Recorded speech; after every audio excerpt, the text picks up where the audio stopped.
Siendo una entrevista tan importante como esta, me gustaría decir primero que yo me hice chef, historiador y escritor a raíz de el desprecio, a raíz de todo lo que aquello que en aquel México no se quiso ver.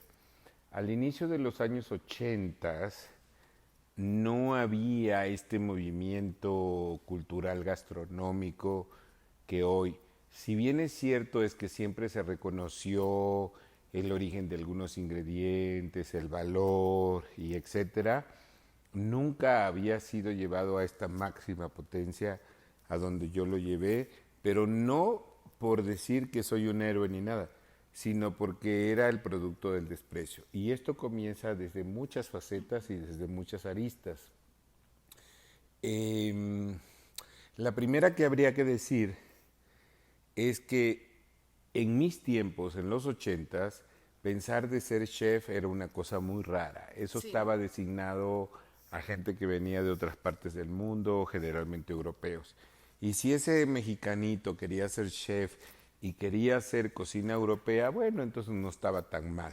Pero que un mexicanito quisiera ser chef y aparte ese mexicanito quisiera hacer cocina mexicana y tradicional, no contemporánea, entonces habían problemas. Y entonces esa fue mi vida, llena de problemas. Hasta que me sobrepuse y el mundo y México entendió que había algo por qué luchar y había algo por qué hacer. Y muchos de los movimientos socioculturales gastronómicos, yo soy muy culpable de todo lo que pasa. Por ejemplo, haber puesto el chile en nogada en moda, eso antes de mi época no existía, siempre estuvo ahí, ya después te platicaré con más lujo de detalle. Poner que la cocina mexicana fuera importante en México, hasta antes de mis tiempos eso no sucedió. ¿Sus tiempos los podemos precisar? Inicios de los Estamos hablando 80. de los años 80, ¿verdad? Sí, Okay. inicios de los 80, sí. Y todas estas cosas que ahora están en boga y revaloradas y todo, yo tengo que decir con mucha humildad, con mucha responsabilidad, que soy el gran culpable de muchas de estas cosas que pasen, incluyendo tal vez una de las más importantes, que hoy la cocina mexicana sea patrimonio intangible de la humanidad, porque yo eso lo llevé hasta sus últimas consecuencias. Y esto lo quise hacer como un preámbulo, porque si no, no se entiende lo que a veces digo o lo que a veces hago. Y va a decir, bueno, este señor ya se enloqueció y, ¿no? ¿Ok? Pero en la línea de ese preámbulo, que sí, que es fundamental, hay una cosa que leí en una de sus entrevistas y que me llamó mucho la atención, y es que usted habla de cómo había un racismo gastronómico. Claro, Y el racismo gastronómico que tiene que ver con las culturas gastronómicas indígenas. Exacto. Yo quisiera que me desarrollara más esa categoría porque me parece Sí. muy interesante. Sí, a ver, esto no es exclusivo de México, es exclusivo del mundo entero y de la raza de la humanidad. Por lo menos puedo hablar de dos siglos, del siglo XX y del siglo XXI, que son los que me han tocado vivir, pero soy un gran estudioso y sería una hipocresía decir que no supe lo que pasó en el 15, en el 16, en el 17 y el 18. Nosotros lamentablemente, para focalizarnos y no perdernos en esto, nosotros lamentablemente venimos de un racismo cultural y social inventado por los españoles. Y dicho esto, tengo que aclarar una cosa que siempre aclaro. El problema no fue la conquista, el problema fue el genocidio que se cometió y arrasar con la cultura de todo tipo, incluyendo la gastronómica, que se hizo en el siglo XVI. Y la otra cosa que tengo que decir y que quiero que quede bien claro, adoro a los españoles, mis grandes amigos son españoles, en México viven españoles, los adoro. Los españoles de hoy no tienen nada que ver con el pasado. Una vez aclarado esto, podemos hablar libremente del tema. Los españoles primero tuvieron un problema muy grande y que nos los inculcaron y que lo malaprendimos. Primero, no era lo mismo los hijos españoles que nacían en México, porque entonces se llamaban en criollos, pero si es español se juntaba con un negro, entonces era mulato y salta para atrás. El caso es que tenemos un libro que se llama Las razas, donde vienen 13 tipos de seres humanos. ¿Habráse visto otra cosa más estúpida? Es una estupidez. Como eso de que la gente piensa que los blancos son más inteligentes que los negros. O sea, ahí está el racismo. ¿Ok? Bueno, y la comida no escapa de ese racismo y también hay un racismo gastronómico. Y ese racismo gastronómico hay una forma muy simplista de explicarlo, pero también hay una forma muy profunda de explicarlo. La parte simplista que yo te podría decir es, así como podemos pensar que la raza blanca es superior a la morena o a la negra como la estupidez que cometió Hitler, ¿no? Porque Hitler también fue precursor de esto. Sí. Así pensamos, ¿no? Que todo lo que vino de Europa es mejor que lo que había aquí. Pero, oh sorpresa, porque ahora interviene la ciencia y ahora nos damos cuenta que la alimentación de esto que se llamaba Mesoamérica, que hoy es México, es muy superior a lo que había en el siglo XVI en Europa, científicamente hablando.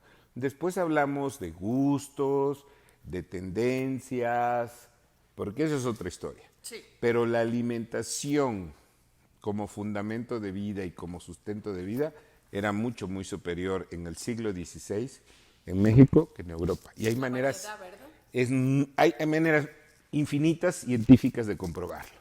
¿Ok? Sí, entre ellas la variedad, y porque esta era una dieta sumamente vegetariana, con un buen contenido de proteína, pero digamos que si me apuran a decirlo, sería 20 o 10% de proteína con lo otro de vegetal. Proteína animal, quiero decir. Entonces, bueno, y podríamos ahondar en ese tema porque también tengo una fascinación por la nutrición. Bueno, entonces, la manera simplista es esta, de ver y pensar que todo lo que vino de Europa era mejor o superior que lo que aquí había. Nada más tonto, nada más erróneo que eso, pero bueno, así se piensa. Ahora, yéndonos a una parte más profunda, es esta parte tan lastimosa en la que México no es único, sino el mundo entero también, que piensan que hay alimentos que son superiores a otros, como si la raza, el destino o la naturaleza fuera a decir, bueno, esto es corriente y esto es fino, esto es así y esto es asado. Por eso, luego escuchamos frases que se antojan que son como muy inocentes o simpáticas, dicen, ay, esta es frutita de campo o esta es frutita de plaza, ¿no? Como diciendo es corrientita, es baratita, ¿no? Pero a ver, esos son esquemas y parámetros que nosotros pusimos, la naturaleza no lo hizo. Y nosotros, por ejemplo, hablando de un tema muy particular, ya no voy a hablar de un ingrediente endémico, nativo de México, sino de algo que llegó de Europa, que son unas manzanas que nosotros llamamos panocheras, porque panoche quiere decir como muy dulce, y son unas manzanitas que son un poco extrañas porque crecen irregulares, son blancas y chapeadas de rojo por el otro, y en el colectivo popular esas manzanitas son como muy corrientes. Pero si fuéramos capaces de hacer una cata a ciegas, esas manzanas les ganarían a estas manzanas rojas portentosas que importamos, porque sí, son muy bellas, pero muy huecas, muy insulsas y muy sin sabores. Entonces es ahí, desde ahí parte toda esta cosa tan fundamentalista que pudiera ser banal, pero que además es muy profunda, de esta pobre visión de cómo vemos nuestras propias cosas. Y bueno, el gran problema de la conquista es que se hizo como un borrón y cuenta nueva de lo que había, ah, sin siquiera apreciar, sin siquiera estudiar, sin siquiera mirar con detenimiento lo que aquí había. Si los españoles de esa época hubieran visto y analizado lo que aquí había, no solamente hubiera ganado México, hubiera ganado la humanidad entera, porque en México se tenían sistemas de cocciones, sistemas de preparaciones, la utilización de verduras, vegetales y cereales de la forma más sana que se puede imaginar. Lastimosamente todo eso se perdió, hay cosas que se han podido rescatar, y como una estocada final a esa falta de respeto. A ver, los españoles historiadores se enojan a veces conmigo, pero que me rebatan y que me digan que no fue cierto, ¿no? Y como una estocada final fue lo que Fray de Zumárraga hace en el Centro Histórico de México y lo replica Diego de Landa en Maní, Yucatán, que es la quema absoluta de todos los grandes libros de historia que se conocen como códices. Entonces se arrasa totalmente contra eso. Valga esa expresión para sustentar otra idea que tiene mucho que ver con este empobrecimiento con el que a veces nosotros nos vemos hacia nosotros mismos, que es el hecho de no analizar lo que realmente pasó.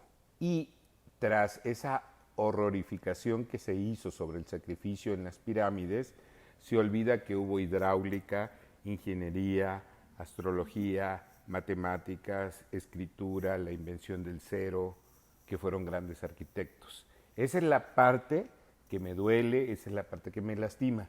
Y todo esto en conjunto tiene que ver con ese racismo cultural, social y gastronómico. Y por ende gastronómico. Exactamente.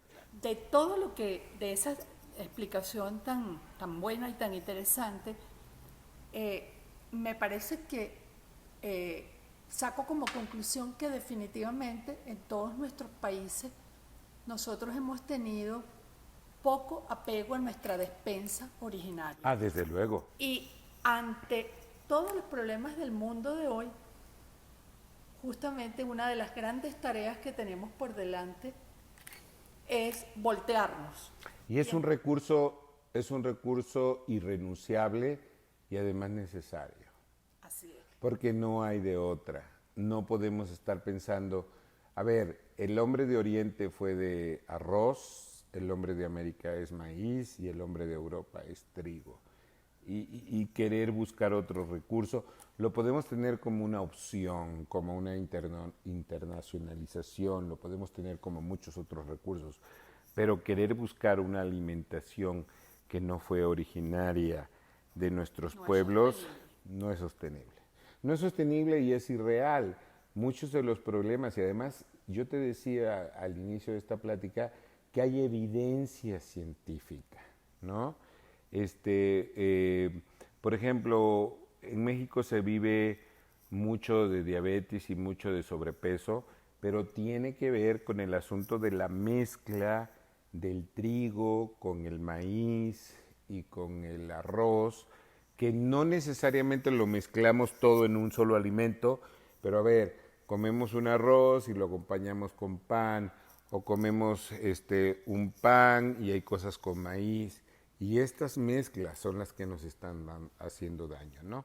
A mí me encantó, en algunas de las cosas que leí sobre usted, me encantó ver que en su gastronomía y en sobre todo en sus recuerdos gastronómicos, en su memoria, están fundidas los sabores de Tabasco, sí, y los sabores de Veracruz. Y me encantó en una de las entrevistas que oí cómo usted dice que eso tiene que ver con los sabores del mar y los sabores del agua sí, dulce. Porque vivía dos aguas. ¿Puede contar? Sí, bueno, mis padres vinieron o eran originarios de Tabasco.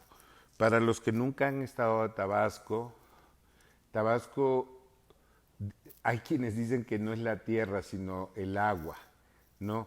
De hecho, hay un gran poeta que se llama Carlos Pellicer, que hizo un gran poema que dice: agua de Tabasco vengo y agua de Tabasco voy, de agua clara es mi abolengo, bla, bla, bla, bla, bla. Y este hombre, que se llama Carlos Pellicer, a quien admiro profundamente, y siempre que cuento una historia de él, lloro por su valentía y por toda la gallardía que tuvo de sostener una cultura. Luego te platicaré de eso. Habló de agua de Tabasco vengo y agua de Tabasco voy para ejemplificar cuántos ríos de agua dulce y cuántos riachuelos hay por todo ese territorio. Por ahí está el Usumacinta. Claro, el Usumacinta y todas sus ramificaciones, que son cientos o miles. Nunca me he dado a la tarea de... Esa es la tierra de los Olmecas. Es la tierra de los Olmecas, la primera gran civilización que se estableció, sobre todo en la Venta Tabasco y luego en otra parte que le corresponde al actual Veracruz, que es Tres Zapotes y San Lorenzo.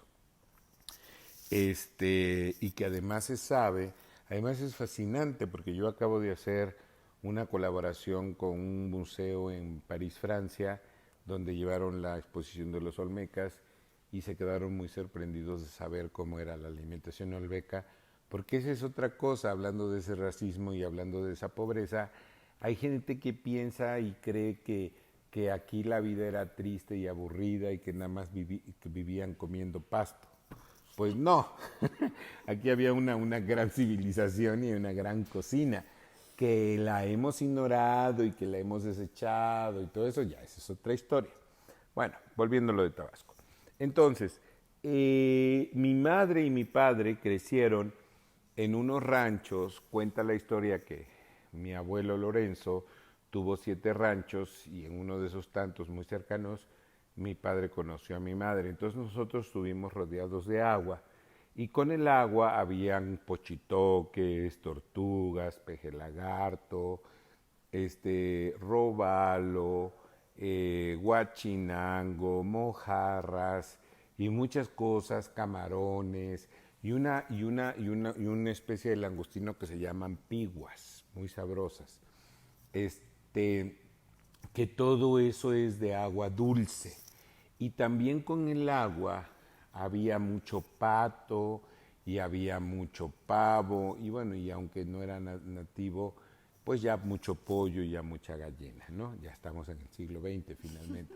Pero esa es la niñez con la que yo crecí. Y por el otro, entonces, mi padre y mi madre siempre tuvieron un aspecto muy progresista, pero también de darnos educación y estudio. Entonces por eso nos fuimos moviendo y yo salí prácticamente de bebé de Tabasco y primero nos llevaron a Coatzacoalcos, que ya era una ciudad que florecía, pero después descubrieron que la gran ciudad cultural, no solamente de Veracruz, no solamente del Golfo, sino del país entero, se llamaba Jalapa, Veracruz. La llamaban incluso la Atenas veracruzana, ¿no? Y también tengo que decir, y después te ampliaré esa anécdota, a mí me tocó el máximo esplendor de la Atenas veracruzana. Es como si a mí en Atenas me hubiera tocado el ciclo de Pericles, exactamente. Sí, con Platón y con todos los demás. A mí me tocó el ciclo de Pericles de Jalapa, la Atenas veracruzana. Era un momento glorioso y maravilloso. Yo tenía 11 años y florecía el teatro, la infantería teatral, la compañía titular de teatro, la compañía de teatro experimental, el ballet folclórico, el ballet contemporáneo, la orquesta sinfónica, la literatura. Ahí conocí la obra de García Márquez, de Mario Benedetti, de Borges, de todos estaban ahí. Bueno, entonces, y en Veracruz, aunque yo vivía en Jalapa, teníamos toda esta influencia porteña del Golfo y entonces teníamos la comida del mar. La comida del mar, jaivas, ostiones, camarones, otra vez robalo, cangrejo y toda esta comida y cambiaban los ingredientes, había chipotles, habían chiles anchos, habían todo. Y entonces yo veía con esta fascinación cómo cambiaban los ingredientes, cómo todo era tan diferente, los chiles y etcétera. Entonces, tras esos ojos tan grandes que era la fascinación que yo tenía entre Tabasco y Veracruz, nunca me enteré, sino muchísimos años después, que eso que yo veía tan diferente se llamaba cocina regional mexicana. Pero ¿por qué era tan exacerbada esa cuestión? Porque mis padres, a pesar de todo este progresismo y etcétera, se preocupaban que en el verano, en la Navidad y todo esto, fuéramos a Tabasco a visitar a la familia, no perder ese vínculo.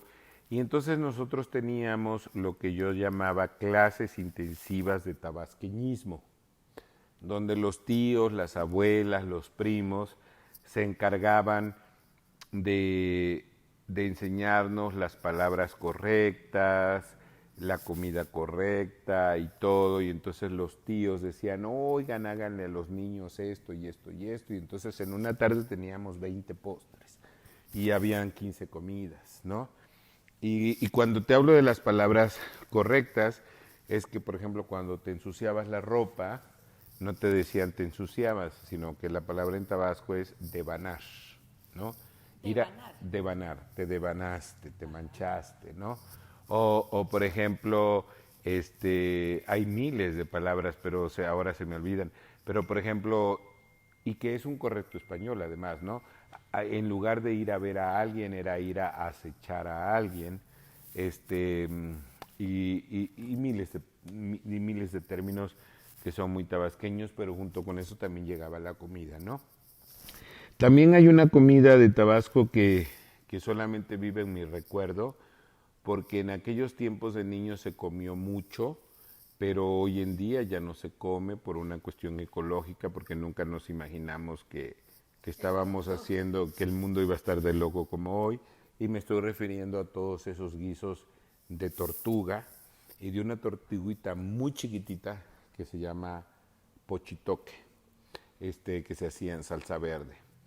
Eso ya no se come, yo hace más de 30, casi 40 años que no lo como más, pues porque luego llegó la ecología, nos dijeron que estábamos haciendo daño, pero también es importante entender que hace 40 años en Tabasco vivían 10,000 personas y hoy viven 20 millones, entonces no alcanza. Pero entonces esto de vivir a dos aguas siempre fue el agua dulce y el agua salada.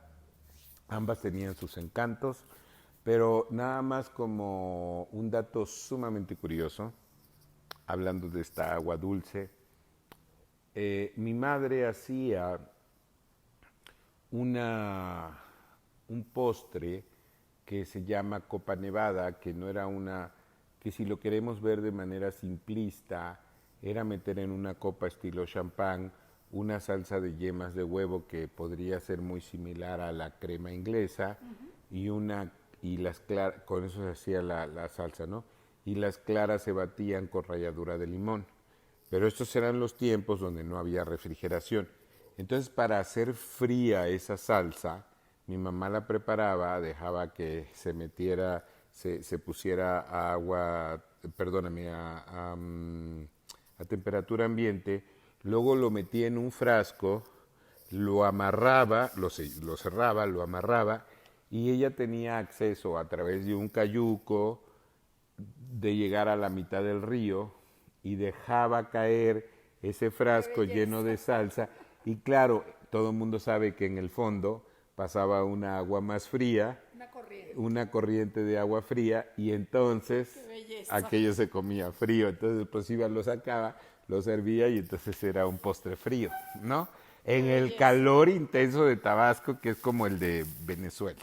Una cosa, chef, usted decía que pudo descubrir eso que después pudo teorizar, que son las cocinas regionales. Sí. Usted siempre se define como un gran investigador. Y por allí... Bueno, me definen, yo no. Pero lo que sí creo que soy un gran preservador. Y en la práctica se ha desempeñado como un investigador. Sí, Entonces, sí. por ahí leí alguna declaración suya en la cual hablaba de que ha tenido muchos rounds Ah, de sí. investigación. ¿Cuáles serían los más importantes rounds que ha tenido en la investigación? Tal vez, tal vez el más importante de todos es hacer valer el derecho de la razón de algo que nunca estuvo valorado y hacerlo en perspectiva. Y al mismo tiempo, ese único ejemplo ha traído como 250,000 rounds porque he sido asediado, señalado, criticado y en muchas otras veces muy admirado por todo lo que soy. Te voy a platicar una pequeña anécdota para concatenar esto. Muchísimos años atrás, cuando yo les decía que yo hacía cocina mexicana, se juntaban todos los chefs que hacían cocinas de todo el mundo y decían, no, a Ricardo no lo invites, no, esa es una comida vieja, no, él hace cocina mexicana, ¿no? Y poco a poco, a través de la perseverancia, eso fue cambiando y hoy tenemos una cara totalmente diferente de la moneda. Hoy en día hay muchas cosas en México que afortunadamente, y eso lo digo como no como una vanidad, sino Orgullo. como un orgullo, pero sobre todo porque le hace bien a México. Muchas cosas no se hacen si no me toman en cuenta, ¿no? Porque saben que en mí hay un equilibrio, una razón de ser, una cosa que esté investigada. Luego hay muchas cosas que muchos descubren o etcétera. Y entonces cuando alguien empieza a decir que descubrió, hizo esto, le dicen, ¿por qué no le preguntas a Ricardo a ver si eso realmente es un descubrimiento o ya estaba? Entonces, en el mejor sentido de la palabra, muchas de estas cosas que otros colegas o generaciones más jóvenes declaran como novedad, resulta que yo ya las había escrito en este libro o en los otros 13. Pero eso no es una competencia, es simplemente una cuestión de estar vigente y de ser. Pero sí, de que nunca fui aceptado y de que sí fui relegado mucho, sí, pero eso fue cambiando conforme la gente se fue dando cuenta que lo que yo estaba haciendo era importante. Una pregunta, ¿cómo es ese paso para entrar en el mundo de la restauración? Hay que prepararse mucho, no fue de manera inmediata. No, en aquellos tiempos lo único que había en su momento era administración de empresas turísticas, porque gastronomía como tal no había. Tuvo que ser muchos años después, cuando yo voy a California, que también me toca vivir una época muy gloriosa. Yo he tenido mucha suerte. O sea, a pesar de todas mis desgracias, he tenido mucha suerte, porque a mí me tocó llegar a California en 1987, cuando florecía lo que se llamaba healthy food, comida saludable y todo esto.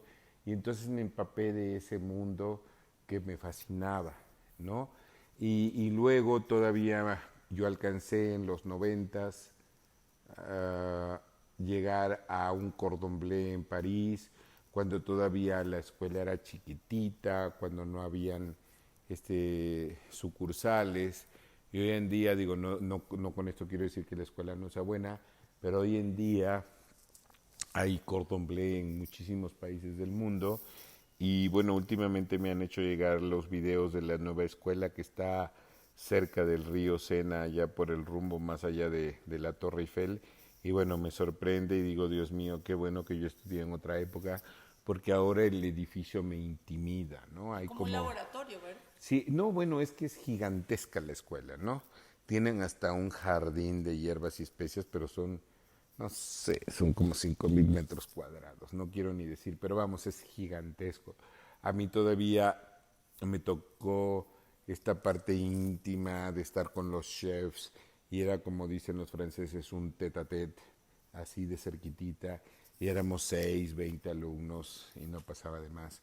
Hoy las clases son masivas. No quiero decir con eso que no sea bueno, son tiempos modernos, pero a mí me tocó esa parte íntima que agradezco mucho haber conocido el virtuosismo francés, que admiro muchísimo, porque hay mucha gente que piensa que a mí no me gusta la escuela contemporánea española o lo francés o todo. No, no, no, me encanta, pero yo defiendo lo que es mío, Así es. ¿no? Y tuve una gran suerte, tanto en California como en París, porque después el mundo cambió, se volvió más global y ya hoy no sabe, mucha gente no sabe si está cocinando chino, japonés, inglés o americano. Ay, El quiero mundo ir se revolvió. a ese mundo revuelto y a ese mundo revuelto de las gastronomías de hoy. A mí hay algunas paradojas del mundo que vivimos hoy que me llaman la atención y quiero saber su opinión. Por ejemplo, hay una paradoja muy importante en las gastronomías de hoy, la innovación y la tradición. ¿Cómo ve usted esa paradoja, ese dilema? Innovación y tradición. Ya yo podría deducir por dónde va su opinión, pero yo quiero que usted me Me la diga. gusta y no me gusta. Me gusta porque me seduce que el ser humano progrese, que hayan estas nuevas técnicas, que hayan estas nuevas presentaciones, que el mundo se modifique, porque también la cocina no es estática, también cambia la moda, también cambia la música. Esa parte me seduce. Y me encanta además, porque hay gente que no lo sabe. Yo soy el tradicionalista más moderno que tal vez existe Eso en el está muy mundo, bien. ¿no? Porque me encanta la modernidad y sobre todo en la cocina. La parte que no me gusta es cuando le damos le damos muchas vueltas a una sola cosa para, para llegar a lo mismo o no superarlo. Voy a poner un par de ejemplos porque no me quiero empantanar en eso. Por ejemplo, la parte que no puedo, a ver, no es que no me guste porque sí me gusta y sí lo disfruto, pero esa cocina que le llaman de producto, que es muy sabrosa y muy efectiva porque casi siempre lo que te dan es proteína, callo de hacha, jaiba, lo mejor de un atún o lo mejor de una carne, Kobe o etcétera. Eso es la cocina donde no hay cocina. Porque si lo estudias, un tiradito, un ceviche una cosa hecha con Kobe, lo único que hay que es rebanarlo, medio cocerle, ponerle sal, alguna salsita y ya. Entonces es la cocina donde no hay cocina. Esto no quiere decir que no me guste y que no me seduzca, pero no lo veo con ese grado de complejidad que yo lo vería, ¿no? Pero volvemos a eso, estoy en ese hilo delgado entre que me gusta y no me gusta. Me gusta porque los sabores son muy efectivos, pero como cocinero es muy decepcionante llegar a la casa o al restaurante de un gran chef donde sé que todo lo que hizo fue rebanar el lomo de un atún, ponerle un poquito de salsita y ya fue todo. Entonces ahí no hay misticismo, ahí no hay nada, no hay arte. Sin embargo, es muy sabroso y muy efectivo. Por eso digo que me gusta y no me gusta. Y luego, por ejemplo, otras cosas, cuando me refiero a darle vueltas muchas cosas para acabar en otra cosa, como por ejemplo esto del falso caviar. Pues ¿para qué falso si te puedes comer el real? Y si no hay caviar, pues entonces no comemos caviar. Y en esa línea, otra paradoja. Una cosa es una espectacular gastronomía Escénica. como la mexicana Ajá. y otra cosa es una gastronomía de espectáculo. Exacto, hay una que es ¿Cómo ve usted esa escénica. paradoja? Hay una gastronomía que es escénica, que es la que tú llamas de espectáculo, y hay otra gastronomía que es de teatro, que se requiere actuar, que se requiere impostar la voz. Una de las grandes fascinaciones, si a mí me lo preguntaran, una de las grandes fascinaciones que a mí me llaman mucho la atención o me hacen enloquecerme de la cocina mexicana es cómo los hombres del pasado lograron hacer comible lo incomestible. Y de eso tengo muchos ejemplos. Hay una fruta en México que se llama zapote colorado o mamey y la semilla es amarga, incomestible. Negra. Pero la guardan la ahuman, la hierven, la tuestan, la muelen y acaban haciendo una salsa deliciosa de algo que jamás hubiera sido comestible, porque en el momento que tú la muerdes cuando fresca es amarga, astringente y la escupes y no sirve para nada. Pero eso es uno de esos tantos.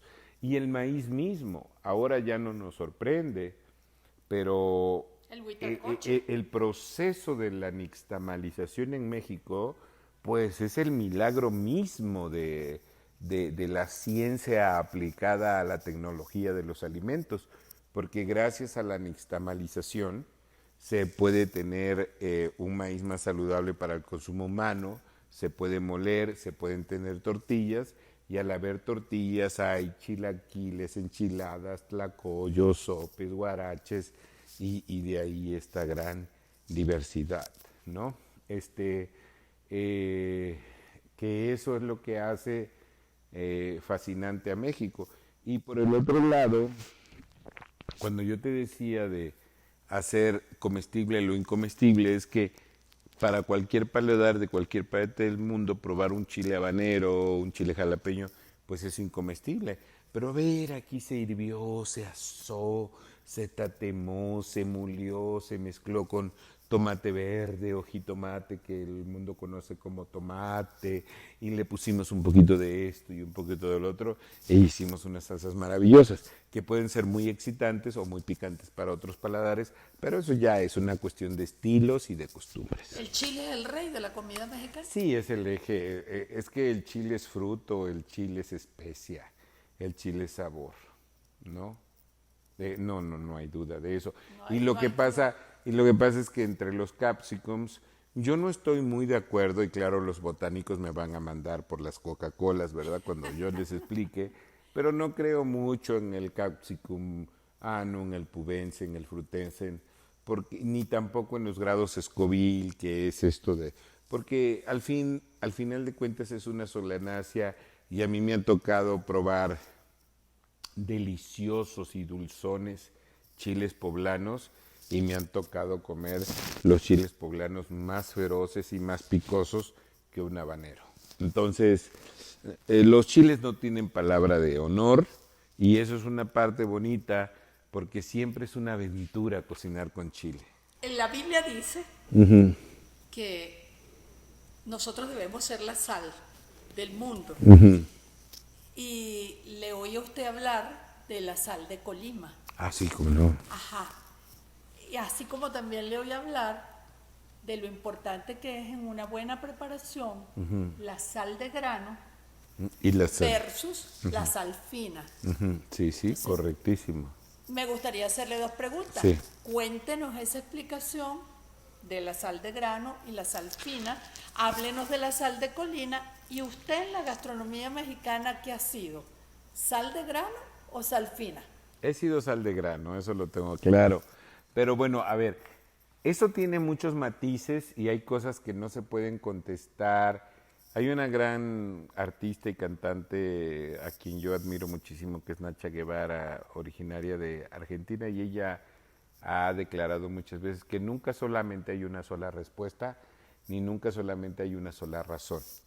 Y la ocupo ella para explicarte lo que sigue. El ser humano moderno hemos perdido la capacidad de asombro y hemos perdido la capacidad de la apreciación, cosa que yo trato de que no se me olvide porque también a veces hago el mismo pecado. Pero yo creo que en toda la historia de la humanidad, en cualquier cultura y en donde tú lo pienses, si hay un ingrediente mágico y hay un ingrediente que es supremo, es la sal. La sal puede cambiar el rumbo y la naturaleza de cualquier alimento insospechable. Tú tratas de comerte una carne de res o carne de cerdo o de jabalí asada y no le pongas sal y a ver cómo te va. La sal también fue un alimento que ayudó a la preservación de los alimentos antes de la era de la refrigeración. Por eso digo que hemos perdido la capacidad de asombro y la capacidad de apreciación, ¿no? Y la sal puede ser mágica, puede ser transformadora, puede ser todo. México es un país que está bañado por las aguas del Mar Caribe, por las aguas del Golfo de México, por las aguas del Pacífico. Y contestándote puntualmente a lo que me has preguntado, hay un estado muy pequeñito que se llama Colima, donde el oleaje y la salinidad de las aguas permiten hacer una sal que por naturaleza misma es lo que los franceses le llaman fleur de sal, que es la flor de sal, que se supone que es la máxima calidad. Nada más que pasa un pequeño detalle. En Colima casi todo es flor de sal. O sea, mientras en otros países y en otras latitudes la flor de sal es esta que se, vamos a decirlo burdamente, que se cristaliza en la superficie, pues en Colima todo se cristaliza en la superficie y por lo tanto tenemos una gran sal. Esa sal puede rivalizar con cualquier sal que tú pongas en el mundo, pero en el área de la península de Yucatán hay un área que se llama Celestún, donde están los famosos flamingos rosas, y ahí se da una sal rosada. Y también en la Baja California hay una área que se llama Guerrero Negro, que según entiendo es el área salina o donde más se produce sal en el mundo. Y si no es la salina más grande del mundo, sí es una de las más grandes del mundo, porque bueno, las estadísticas cambian. Pero eso es una maravilla, porque Sí. en pocos minutos me ha hablado de 3 tipos de sal, Ajá, sí. cada una mejor que la otra. Sí, es que este país es que el día que el mundo y los mexicanos mismos descubramos las maravillas que este país tiene, también va a cambiar el rumbo de la humanidad, porque hay muchas cosas que se fueron a buscar a otras partes del mundo cuando ya estaban aquí.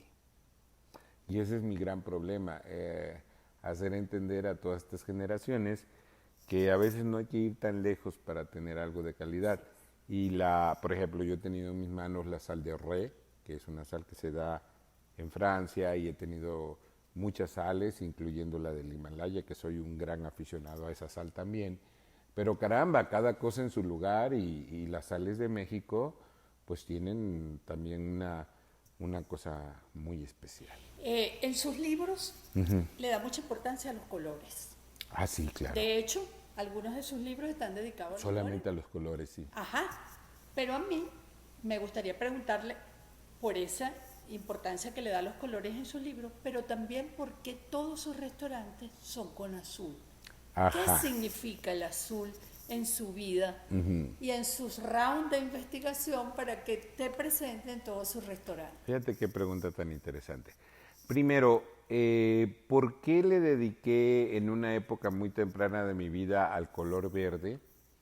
Que se llama Verde en la cocina mexicana. Lamentablemente ese libro ya está hiperagotado. A lo mejor algún día lo sacaré como repertorio. Porque yo vengo del sureste de México, y en el sureste de México se cocina mucho con jitomate, lo que el mundo conoce como tomate, y es rojo. Por lo tanto, las salsas son verdes, las enchiladas son verdes, los chilaquiles son verdes, los moles son rojos y así. Entonces yo vine a vivir a la Ciudad de México, que además, a pesar de que Jalapa fui inmensamente feliz, no pudo haberme pasado otra cosa más maravillosa que haber venido a México, a Ciudad de México.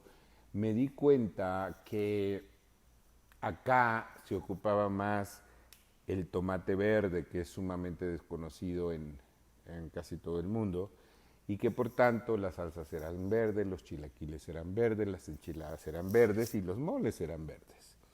Entonces un día me encontré que estaba yo perdiendo esa capacidad de asombro, de ese gran contraste entre lo rojo y lo verde.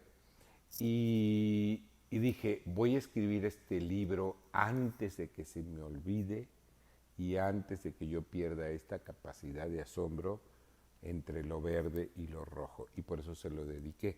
Mucha gente cuando lee verde en la cocina mexicana se imagina que van a ser puras ensaladas y verduras. Y sí tiene mucho de eso, pero es muchísimo más que lechugas y ensaladas, ¿no? Y luego, para celebrar, yo ya tenía esto entre manos desde hace mucho tiempo. Cuando terminé el verde, dije, pues me falta el rojo y me falta el blanco, pero lo dejé ahí, pero la gente sabia de Larousse, para conmemorar los 200 años de independencia, me mandaron a llamar y me dijo, usted ya tiene un libro verde, ¿por qué no hace el verde, blanco y el rojo? Y así es cuando hice el verde, blanco y el rojo. Pero sí tengo que decir que no fue una idea forzada. Esa es una idea que yo ya traía porque por fortuna o porque por desgracia el lábaro patrio, nuestra bandera, tiene 3 colores que son muy frecuentes en nuestra cocina y que no hay que forzar nada porque están de forma natural, que es el verde, el blanco y el rojo. Y esto me regresa al original, que eran muchas cosas con jitomate y con chile, muchas cosas con hierbas y chiles frescos, y el blanco que también se da de manera natural, empezando por el maíz mismo. Eso me lleva al chile en nogada. A chile en nogada, bueno, verde, blanco y rojo, Así otra es. vez, ¿no? Que no sería lo mismo si tuviéramos morado o si tuviéramos, no sé, anaranjado o azul.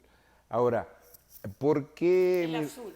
¿por qué el azul? Bueno, otra vez, no hay una sola respuesta, hay muchas. En gastronomía es muy raro el azul. De hecho es inexistente y Exactamente. eso por eso es que lo puse, a decir verdad. Usted es un viento en contra. Sí, no, bueno, pues mi vida ha sido así. Como dijo la canción, yo soy rebelde porque el mundo me ha hecho así, porque nadie me ha tratado con amor. O más a la mexicana, como dicen, como la flor de azale, a la vida en su avalancha me arrastró. Bueno, entonces, la verdadera razón por la cual le puse azul era porque era una utopía. Yo quería hacer una cocina clásica 100% mexicana, tradicional, y el único color inexistente naturalmente en la comida es el azul. Hay cosas que se llaman azul que no son azules, como el maíz azul, como los blueberries y otras cosas, pero no son azules, ¿no? Y mucho menos cuando están cocinadas o preparadas, porque puede ser que un fruto pueda llegar a ser azul, pero en el momento que tú lo cocinas se transforma el color. Cosa que no pasa con el rojo, cosa que no pasa con el verde y cosa que no pasa con el blanco, a no ser que tú lo modifiques. Y por eso se llaman azules. Pero yo soy adorador del sol, verdaderamente soy adorador del sol. Adorador, como los mayas o como los aztecas.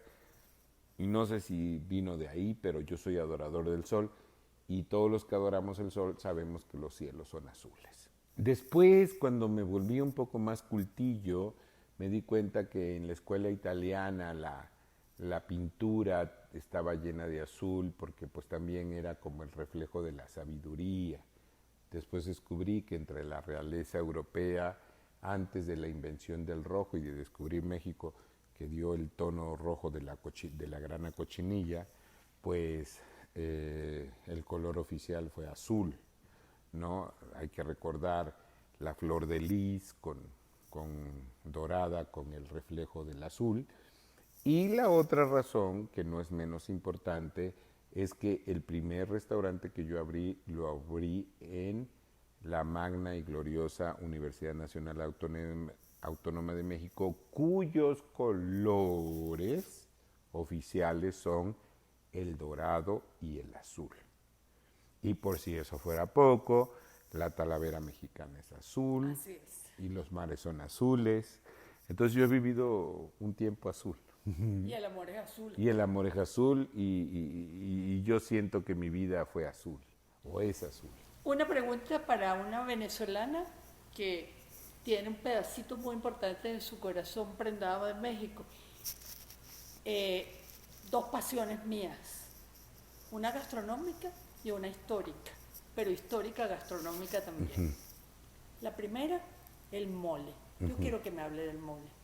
Bueno, Para mí el mole es la gran maravilla de la comida mexicana. Me encanta, me parece que el mole por sí solo sería suficiente para el patrimonio.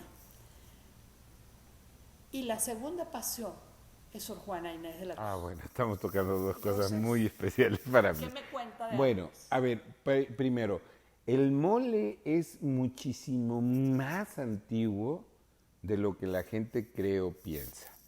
De hecho, en unas de estas coincidencias extrañas de la vida y de los idiomas, moli en náhuatl viene de moli o moji, M-O-L-L-I, que quiere decir molido.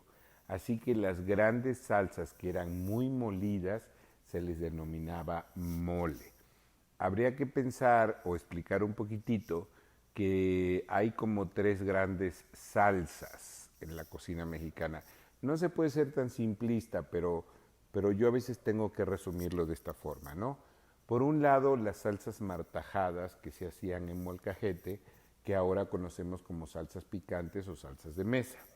Por otro, las salsas de semillas, donde tal vez la semilla de calabaza, el cacahuate, serían las más utilizadas, pero después, por supuesto, se incorporaron las almendras y el ajonjolí, que esa es toda una familia que se llaman pipianes.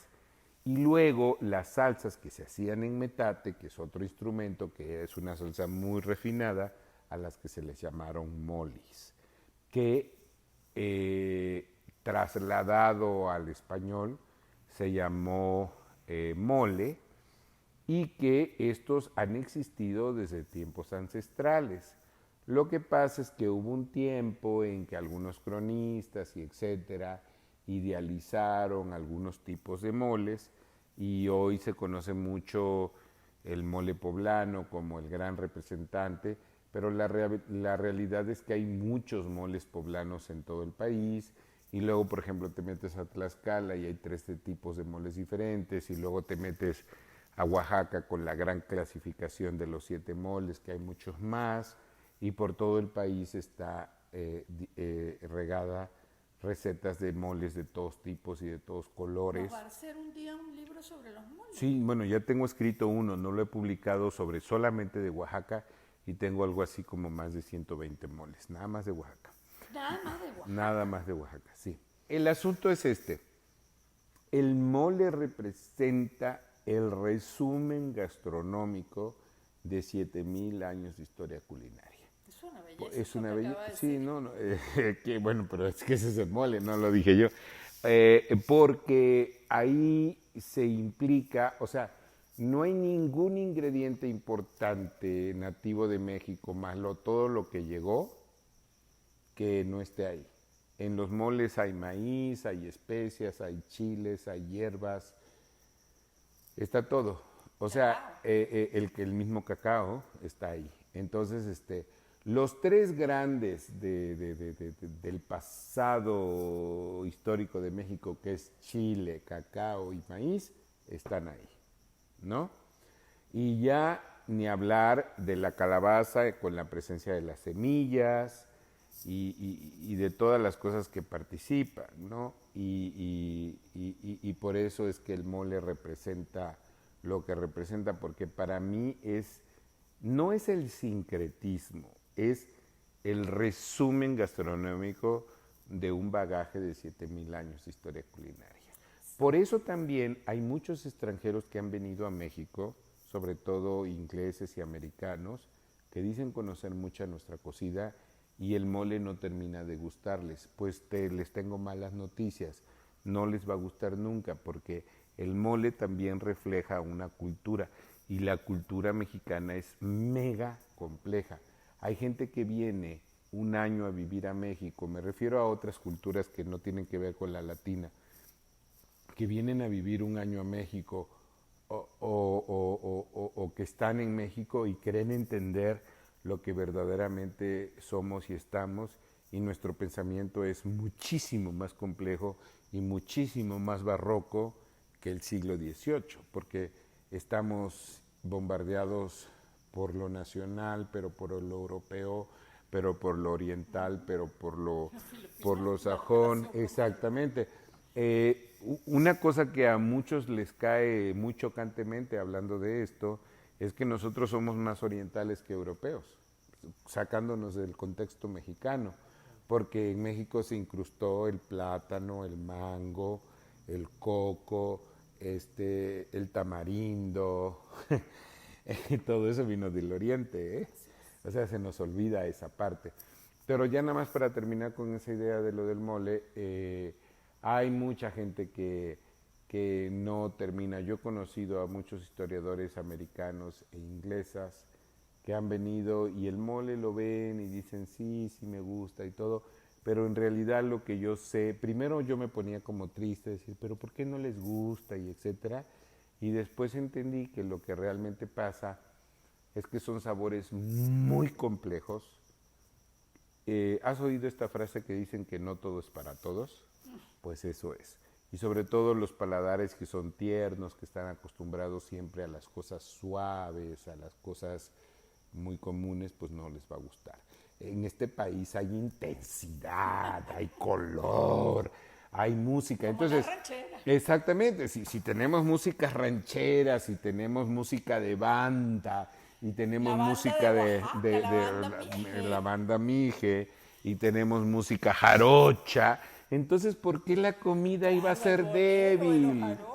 No, y tú vas a la trova yucateca y las jaranas y entonces, ¿por qué la comida iba a ser tímida? ¿A quién carajo se le ocurrió que el mole iba a ser suave cuando este país es intenso? Tú nada más tienes que ir a los pueblos y en esas culturas que tú podrías considerar menores porque siempre creemos que somos superiores a los demás, que tú encuentras casas colores rosas y azules y verdes y moradas. Es la intensidad con la que se vive la vida. Mira, este país, te lo voy a decir de una vez, este país te puede o no te puede gustar, pero no pasa por desapercibido. Este es un país lleno de color, lleno de intensidad, lleno de música, lleno de comida y somos uno de los países, no quiero decir el máximo porque siempre es problemático decir los extremos, pero no hay duda que tenemos una de las mayores biodiversidades en el mundo y no hay duda que somos un país más multicultural que ningún otro. Y no es por ser superior o no es por esto, simplemente este ejemplo es para poder tener un eje y una base y explicar por qué nos gusta tanto el color y por qué nos gusta tanto el chile y por qué tenemos maíces blancos, azules, rojos, morados, negros. Es el país del color. Y cuando tú vas a Veracruz todo es blanco y en Mérida es blanco, pero te metes a Querétaro y todo es ocre, pero te vas a Oaxaca y hay rojos. O sea, cada región. Y fíjate, hay mucha gente que cree que porque ha visitado tal o cual cosa, conoce México y malas noticias. Somos tan diferentes los del Golfo a los del Pacífico y nada es mejor y nada es peor, sino que cambian las costumbres, cambian las palabras, cambian los pescados, cambian los ingredientes. Este país, a pesar de todo, no está globalizado. Nos tienen globalizados, pero nosotros a nuestro interior de globalización no tenemos nada. Una resistencia ahí, ¿verdad? Pues mira, no le llamo resistencia, le llamo existencia, valor propio, ¿no? Hay cosas que tenemos muy valoradas entre nosotros que sería muy complejo podértelo explicar ahora, pero nadie le va a ir a enseñar a los yucatecos cómo hacer cochinita pibil, ni los yucatecos van a venir a Veracruz a hacer guachinango a la veracruzana, ¿no? Ni a México a hacer un mole verde, y los del mole verde no vamos a ir a Oaxaca a enseñarles cómo se hace un mole negro. Hay cosas que se respetan y todavía hay distancias y eso me gusta. Y aquí en la intimidad, en esta intimidad, Ahora que nadie nos escucha. ahora que nadie nos escucha, Si tuviera que pedir un mole ahorita, su preferido, Negro, ¿cuál pediría? el negro de Oaxaca. Ah, Porque para mí es el rey de todos los moles. Y otra vez, tiene que ver con el número de ingredientes. Es curioso. A ver, el mole poblano tiene como 28, pero el mole poblano, el mole oaxaqueño negro tiene como 32. Luego ahí hay muchos escritores irresponsables que dicen que tiene 100 ingredientes. No, no es cierto, son 32, nada más. Este, pero, pero el mole negro, a ver, me gusta mucho el mole poblano, no hay que confundirse, y todos los moles tienen un día y un color, ¿no? Porque no hay nada más bonito que un viernes o un jueves comer un mole verde, fresco, herbáceo, rico, ¿cómo delicioso. es eso? Eso no lo había oído nunca. No, pues sí, pues es que cada mole tiene un día diferente. Porque claro, el mole negro no se come diario. El mole negro es el mole de las grandes celebraciones. El extraordinario. Sí, claro, bautizos, bodas, matrimonios, los cumpleaños. No es para todos los días. Porque claro, los turistas vienen y vienen y ven moles por todas partes y comen poblano y comen negro y comen verde y comen rojo y dicen, bueno, los mexicanos nada más comen mole, están locos, todo es súper condimentado. Pero no, porque también comemos ensalada de nopales y lechugas y las calabacitas y luego hay cosas muy sutiles como son los pipianes y etcétera, ¿no? Falta mucho por entender la comida mexicana. Y sí, sí hay muchos moles y hay muchos colores, pero no todos los moles son festivos y no todos los moles son tan complejos. Para no moverme de Oaxaca, yo tengo una fascinación con el mole amarillo, porque el mole amarillo es sutil. Vamos, ni siquiera picante es, ¿no? ¿Qué le da ese color amarillo? Sí, porque hay una variedad de chile que no es tan picante que se llama chilhuacle amarillo. Y entonces se combina con tomate o jitomate. Siempre estreso la palabra jitomate porque nunca me gusta llamarle tomate rojo. Eso es una invención de los españoles. Aquí había jitomate porque en el centro del fruto hay un ombligo y ji quiere decir ombligo, ¿no? Y el tomate verde. Entonces, cuando hablo de tomate es invariablemente verde, es un fruto que nunca va a ser rojo y el jitomate va a ser siempre rojo por naturaleza. Entonces, se combina con jitomate o tomate y da una salsa pálida amarillenta y, y se pone, lleva a veces comino, un poquito de clavo y todo, porque ya dijimos que la comida mexicana sencilla no puede ser, ¿no? Eso es para otros países. Entonces, pero no es nada picante.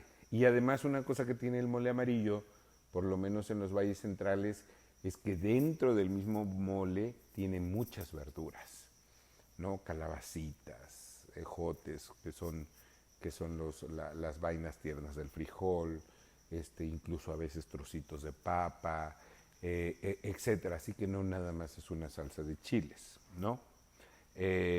Por eso yo tengo una gran fascinación por el mole amarillo, por esa sutileza que puede tener donde no existe ni siquiera el picante, ¿no? Terminemos esta conversación por ahora con lo que me recibió cuando se abrió la puerta de esta casa. Ah, con Sor Juana. Ah, bueno. Sor Juana para mí representa, híjole, podría yo hablar 4 horas sobre Sor Juana. La parte más fácil de hablar de Sor Juana es la increíble literatura que dejó, pero a veces no se me hace justo simplemente pensar que fue una gran literata. Fue una mujer que transgredió, que rebasó, fue sin lugar a dudas la primera feminista de América, fue una mujer que no solamente escribió bien, sino que rivalizó con los grandes de la época sin haberlos conocido. La gran ventaja que ella tuvo es que ella los leyó a todos, pero todos no la leyeron a ella.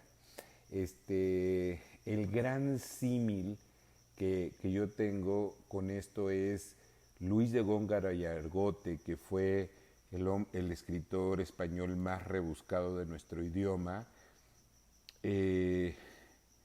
Sor Juana rivaliza con él y en algunos casos, claro, esto a la literatura española no le gustaría escucharlo, ¿verdad? Pero vamos, hay que leer a Sor Juana, ¿no? Y luego hay frases tan memorables como hombres necios que acusáis a la mujer sin saber que sos la ocasión de lo mismo que culpáis. ¿Y qué ha cambiado? No ha cambiado nada. Seguimos culpando a las mujeres y los hombres seguimos siendo pecadores y pensamos que cualquier cosa mala que nos pasa es culpa de las mujeres. Y eso ya Sor Juana lo había dicho. Pero hay mucho más de Sor Juana. Habría que leer la carta de Sor Filotea, habría que leer los sueños, había que leer los sonetos. Pero vuelvo a insistir, la parte más fácil de Sor Juana es hablar de su literatura, pero a mí me gusta pensar más en esa Sor Juana intelectual, en esa Sor Juana mujer, en esa Sor Juana adelantada a su época, incomprendida, martirizada por su propio confesor, que como dicen en Argentina fue un hijo de puta con ella, ¿no? Porque muchos de los problemas que ella tuvo fue las confesiones que ella le hace a su gran confesor, y el confesor, enemigo de la cultura y enemigo de la sapiencia y la inteligencia de una mujer tan brillante como fue Sor Juana, pues la martiriza, la hace sentir culpable.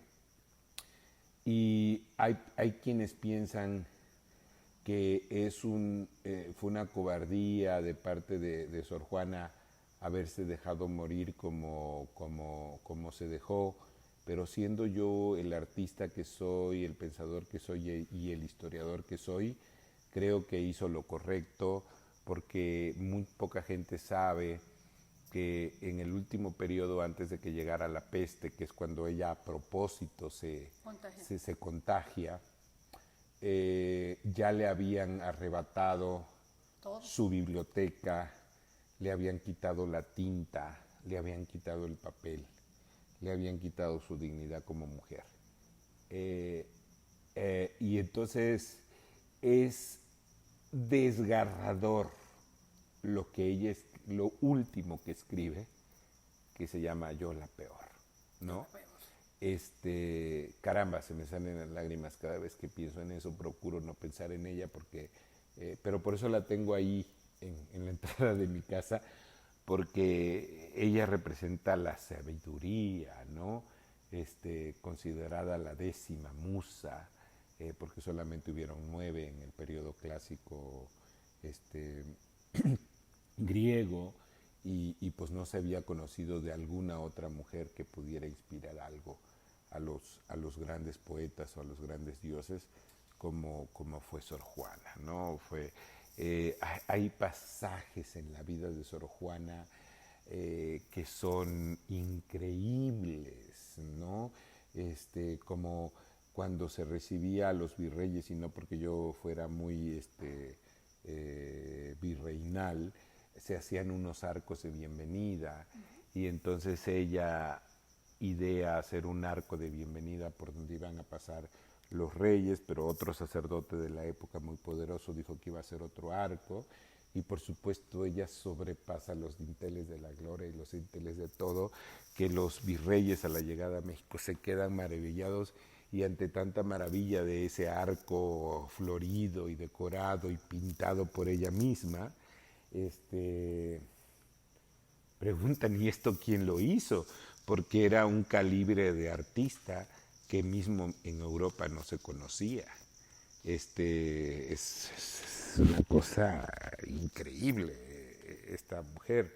Y luego la otra que siempre me gusta aclarar es que ella no fue monja porque fuera religiosa.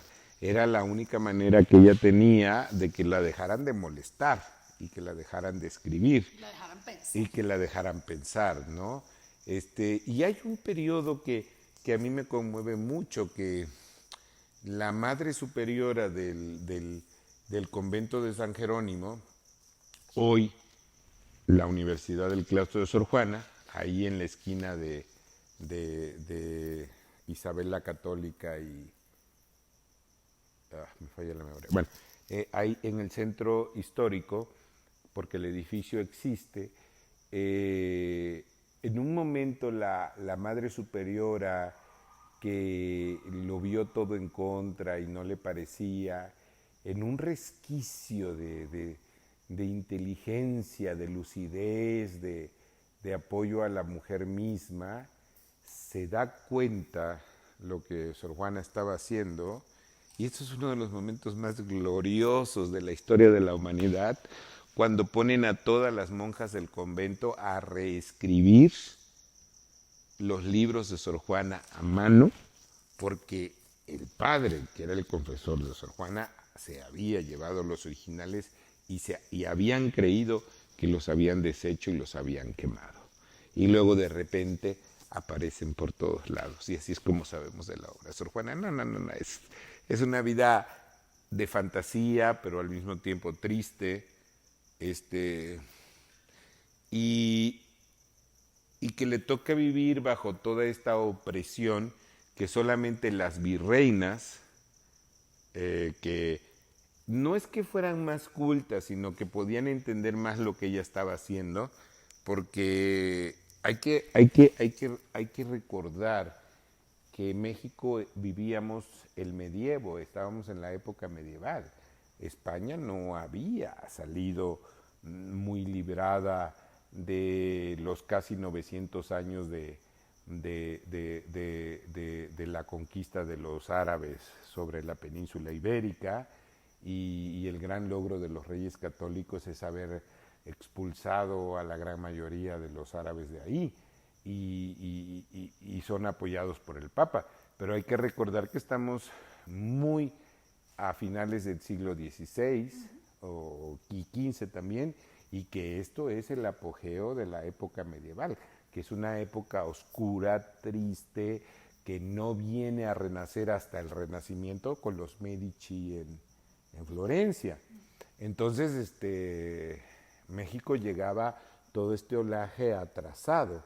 Entonces nosotros estábamos, sí, en el siglo XVII, siglo XVIII, pero estábamos viviendo el XVI. Es hasta ahora que hemos emparejado las cosas.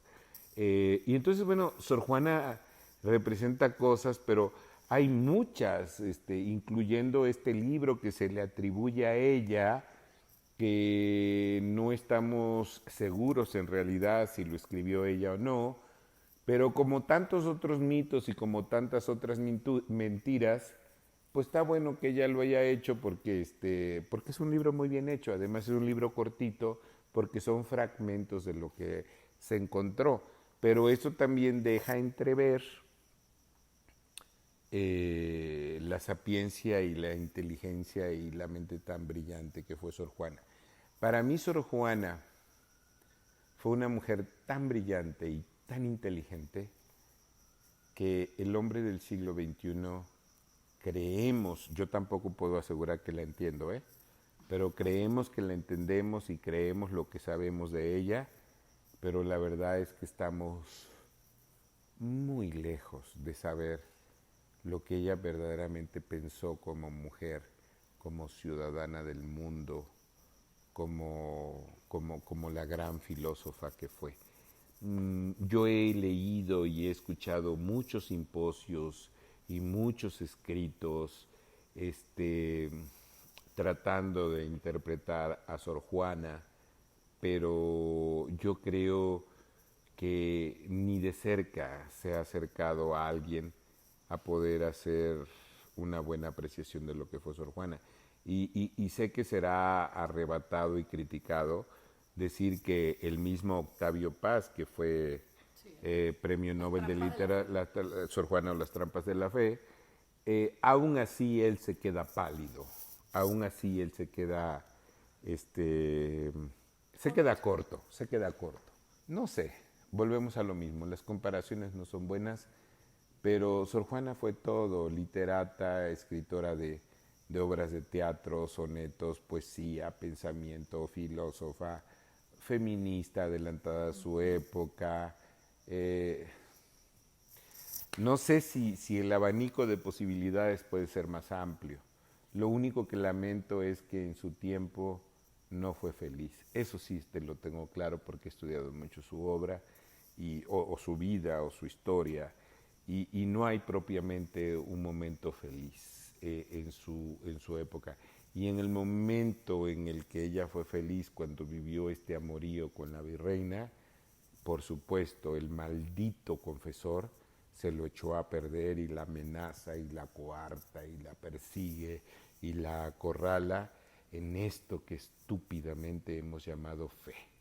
Cuán tan ultrajada y cuán tan insultada y cuán vejada fue Sor Juana, al grado que la tratan como ladrona y como todo, en un momento de la vida que ella tiene que esconder los libros bajo las maderas de su piso y les ha arrebatado todo, ¿no? Es duro eso, yo creo que cuando la gente se entera de eso eh, hasta qué momento un escritor, y en ese sentido a mí me llega a la sangre, ¿no?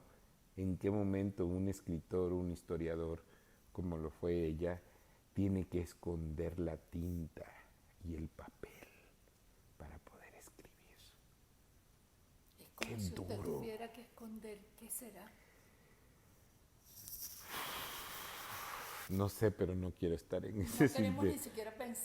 Pero vamos que sí he sido acallado y sí he sido soslayado y sí he sido retirado. A lo mejor en este momento estoy viviendo un momento glorioso de mi vida donde sí que soy reconocido y donde sí que sí soy respetado, pero mi pasado fue muy sorjuanesco. Así es, realmente así fue, así es. Fíjese que como cierre de esta conversación, a mí de todo eso que ha dicho de Sor Juana y de mi propia